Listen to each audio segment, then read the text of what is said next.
If you want to truly understand why engaging with Atomy is beneficial, watching the story of two friends, Bruno and Pablo, is the best way to start. This narrative will clearly explain the contrasting lifestyles of two friends, one chasing after active income and the other creating a passive income. Many people suffer because they didn't plan for the future, and as a result, they might need to work until they die, just as Warren Buffett has mentioned. Don't wait for the right moment. This is the right moment to start building a global online business to achieve financial freedom. Enjoy watching the story of Bruno and Pablo.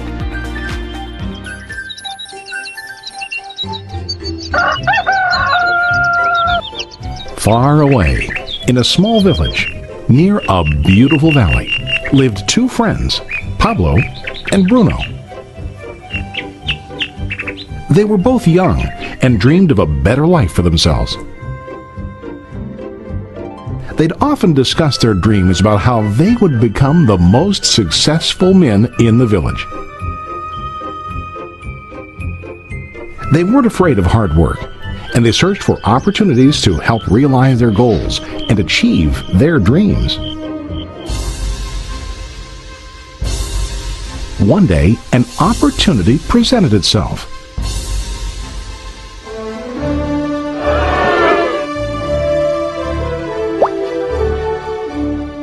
The mayor of the village decided to hire two people to bring water from a spring up on the mountain, across the valley, back down to the village.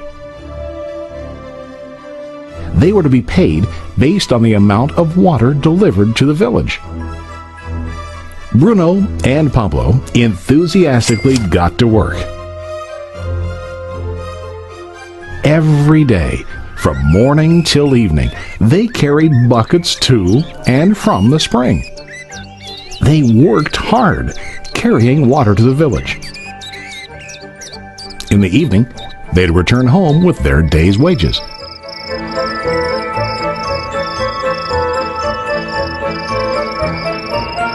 Bruno was satisfied with his work and the money he earned. He was sure that with this work he could achieve his dreams. Bruno thought that to increase his wages he could use bigger buckets to bring more water each trip.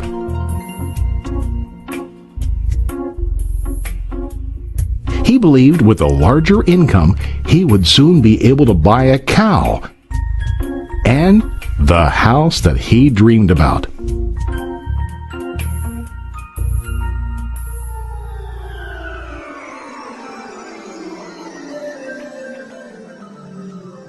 Now Pablo was not satisfied.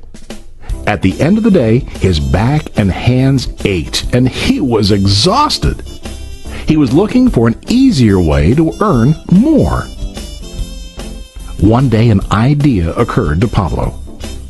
He imagined building a pipeline to deliver the water from the mountain spring to the village. With this pipeline, he could get more water to the village without carrying buckets back and forth from the spring to the village. Soon, he got very excited about his idea and began to plan. Pablo, of course, shared his idea with his friend Bruno and asked him to join with him to work on and help build the pipeline. Bruno thought the idea was crazy.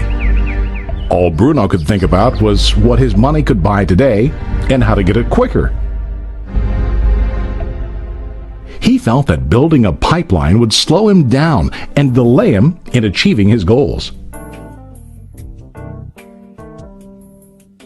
Instead, Bruno got bigger buckets and went more often back and forth fetching water. He was sure that with this method he could make more money. Pablo decided to build the pipeline on his own. He understood that it would not be easy to build, and it would take time to complete the pipeline. Pablo knew that it could take several years to finish, but he set his mind on his goal. Every day he worked and carried water like before. But on weekends and during his spare time, he worked hard to dig in the rocky soil and build his pipeline. In the first month, there was little to show for his work.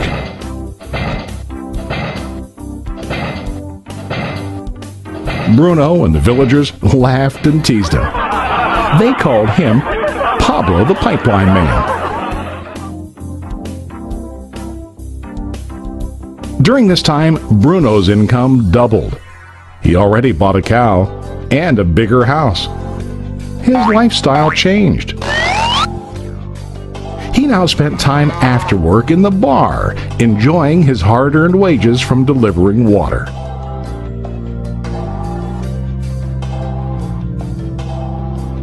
What Bruno didn't realize was that his body was starting to stoop from carrying the heavy buckets every day.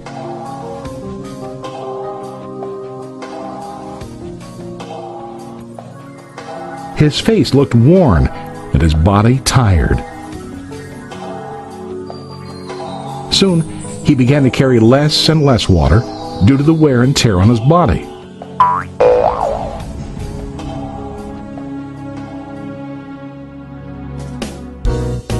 Month after month, Pablo worked. Soon a year passed, and then a second year.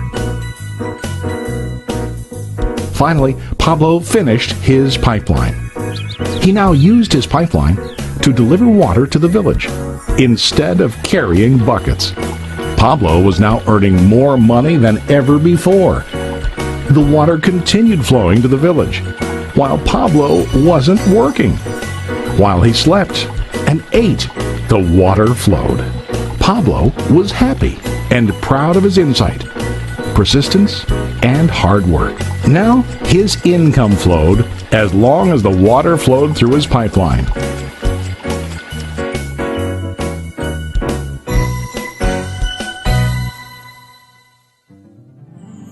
The story of Bruno and Pablo is a reflection of life.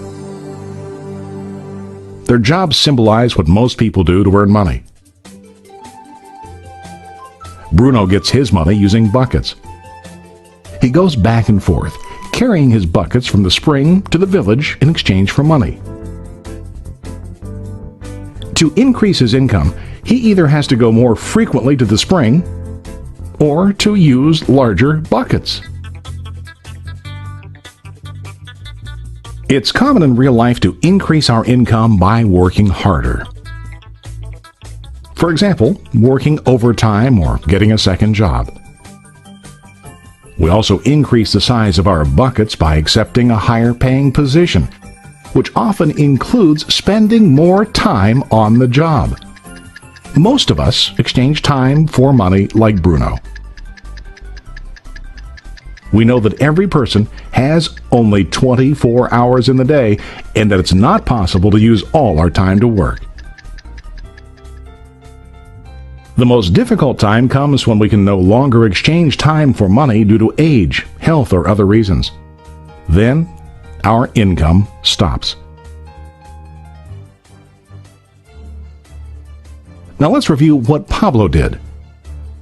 Very wisely, Pablo did not exchange all of his time for a limited income, but he used some of his time to build a pipeline.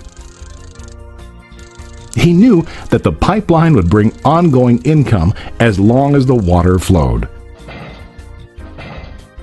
An ongoing income that multiplied the time he worked each day. Pablo knew that someday, maybe because of age or health, he would no longer be able to exchange his available time for money. Pablo knew that if he could make his idea of a pipeline work, then he only has to do the hard work of building the pipeline. After the pipeline was completed, Pablo was able to monitor and maintain the flow of water to ensure that his income will continue.